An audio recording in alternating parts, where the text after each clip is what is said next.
So we are lucky enough to have you, what we think will be probably your first on-the-record reactions to this. So interest rates have gone up in India to 4.4%. They're likely to go up even more. If you look at the RBI's inflation projections, they're 5.7 for the whole year, 5.1 in the last fiscal.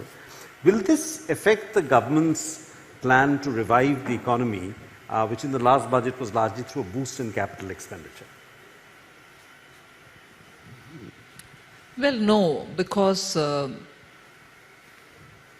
with the crude prices internationally behaving the way it has behaved, prices have behaved, and also when situations such as the Russia-Ukraine matter, when we prepared the budget, there was no clue about the war. But certainly about the crude, there was enough and more speculations. So price in commodities, price in the crude, and also the global situation of disruption in supply chain were there before us even as we prepared for the budget. So I don't think, and also to be fair, the US Fed had very clearly indicated that they were going for quantitative restrictions and tightening. And therefore, I don't think we are caught by a surprise by the Reserve Bank of India taking its own step. And I don't see it affecting our infrastructure in investment, which has been billed at 7.5. So, no, I mean the US Fed, it was well known that the US Fed would raise rates. I mean that was, and they will continue raising rates for the next few quarters. Perhaps the RBI, there has been some talk that the RBI was behind the curve and therefore they had to start, but it did come as something of a surprise, did it not? I mean the next monetary meeting was just a few weeks away. It came as a surprise because it's between the two MPCs. But if US Fed had been saying it all the while, and the last MPC, I think the RBI sort of gave an indication that it's time for them to also act.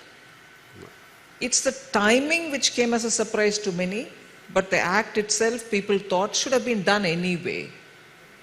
To what extent could have varied. So, in a way, it was a synchronized action. Australia did it, US is going to do it, and that night US really did take the first measure. So I see a greater understanding among central banks nowadays. And obviously when they meet at the World Bank meet in Washington, there's a lot exchanged as well. But the understanding of how to handle recovery from pandemic is not therefore unique or typical for only India. It's a global issue. And even as we handle that recovery, inflation, which is really festering and festering at some unbelievable highs in, let us say, the United States and in UK, not so much in India, but still the challenge of recovery versus inflation seems to be following a particular template which is across the globe. Right.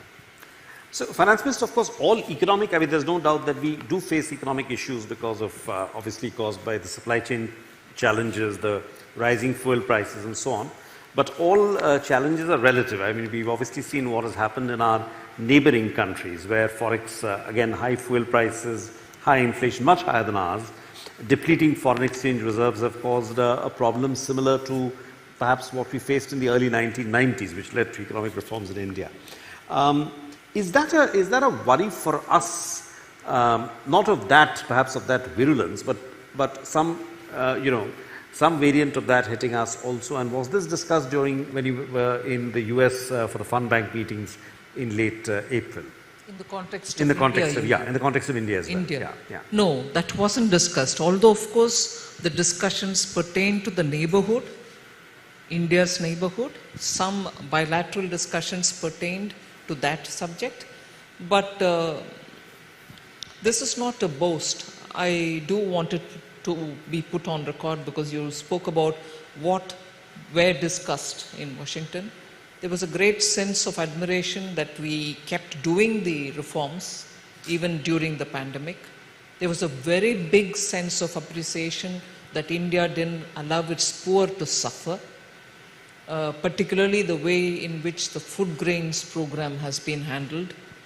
There was also a clear appreciation, and I take this opportunity to put this on record, clear appreciation that the Prime Minister literally led from the front and didn't give a feeling that the country is probably unsure of how to handle it. He was leading from the front. So these were clearly the kind of things which came up. And one more, but repeatedly, a fact that I heard was India leading the way in terms of digital economy, the payment system, the way in which we could use during the pandemic, and that being done at a very cost-effective manner. These are issues which have come up. And the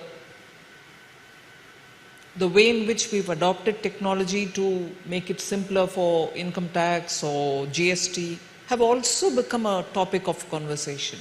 So these were there. No, on the contrary, no one did worry for India, saying, oh, Indian economy, probably I didn't hear even a whisper.